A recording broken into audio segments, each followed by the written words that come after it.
Happy New Year po sa ating mga subscribers. So 272 and counting na mga subscriber natin. So happy New Year po sa inyong lahat, mga idol natin dyan. So ngayong araw guys, may share tayo na isang idea na naman about dito sa electric fan. So ito guys, kinalas ko na agad siya dahil nagpalit ako ng thermal fuse. So binigay lang to sa akin ng kakilala ko. So nagpalit tayo ng thermal fuse. So ang original na ay oval type. So ang pinalit natin ay square type dahil wala pa tayong available. So naubusan tayo, no? Nag-order pa tayo sa online. So ito guys, share lang natin, no?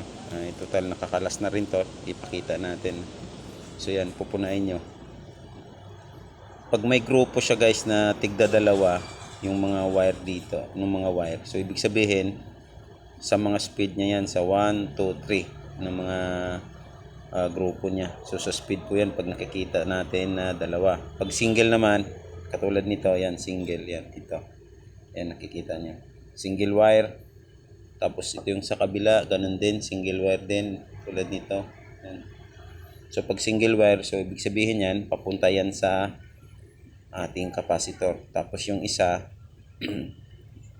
tumawid sa ating thermal fuse. So yan lang guys yung technique dyan para malaman natin na hindi tayo malito. So yan lang yung gagawin natin. Ito sorry. Ayan. So malalaman natin siya guys kung okay na yung winding ng ating motor, no? Pag once na tinistira natin siya, so sa resistance tayo. Sorry guys, na inuubo tayo. Na sobrahan yata sa New Year kagabi. So ito, naka-duty pa rin tayo guys, no? Kahit so Pitsa Uno, New Year, pero naka-duty tayo. Sige lang. Okay lang yun guys dahil double P naman tayo. Joke lang. Double P tayo ngayon dahil New Year. So yun guys, so naka-resistance tayo. So malalaman natin siya kung okay na yung motor pag istira natin siya dito. So ang gagawin natin, yan, naka-zero yan siya ngayon. Ito yung switch natin guys. Yan. So hindi ko na siguro magip natin. So pihitin natin siya ng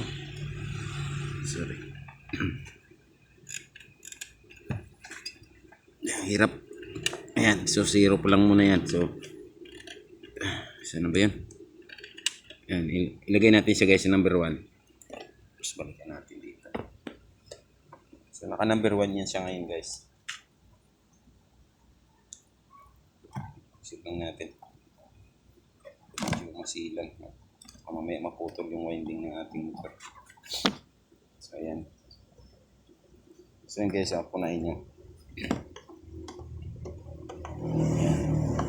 So naka number 1 siya. 479 o 78. Tapos sorry. Ang number 2 niya ay 430, 428, ganun. 427. So ayan. Tapos ang number 3 niya, yan, 344. So ibig sabihin yan guys, okay na po yung winding ng ating motor. So pag inasimbol natin yan siya, so gagana na yung motor natin. So yun lang guys yung mga pamamaraan, no?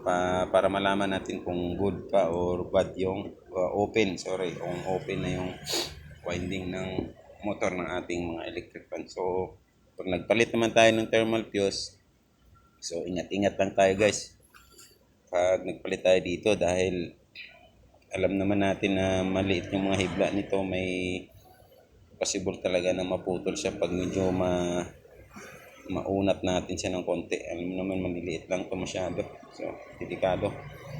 So ilang beses na akong naputulan nito. Kaya ang ginagawa ko minsan, sa labas na ako naglalagay ng thermal fuse. Hindi na ako nagbubukas. So ito, Nakakalas siya dahil nung binigay sa akin, talagang ah, kalas-kalas na. So ito, wala na talagang mga lock dito. Nagsipagtanggalan na siguro. Sobrang init ng ano niya, ng motor. Kaya saka siyempre sa katagalan yan, lumulutong yan siya. So bumibitaw. So ito ngayon guys, so hindi natin siya ma-assemble ngayon, no? Dahil ito kasi ah, unahin nyo yung, di ba dapat mayroon siya dito. Ito, kulay puti dito na wala na. Tumalsik na. Hindi natin, ito, sorry. Ito. So ayan o. Yan. Yung dito yun siya nakalagay. Yan, isang piraso na. Yan o, biyak na siya guys, biyak na. So, kaya hindi natin siya ma-symbol ngayon. So, hanapan ko pa siya ng gantong spacer sa bahay. Doon hindi natin nadala yung ating mga tawag dito. Mga spare natin na mga pyesa. So, yan lang guys. Maraming salamat. Happy New Year po sa ating lahat.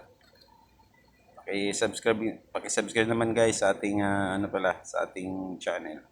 Paki-hit lang po ng notification bell para updated kayo sa aking mga latest na video. Maraming salamat po sa panonood. God bless po.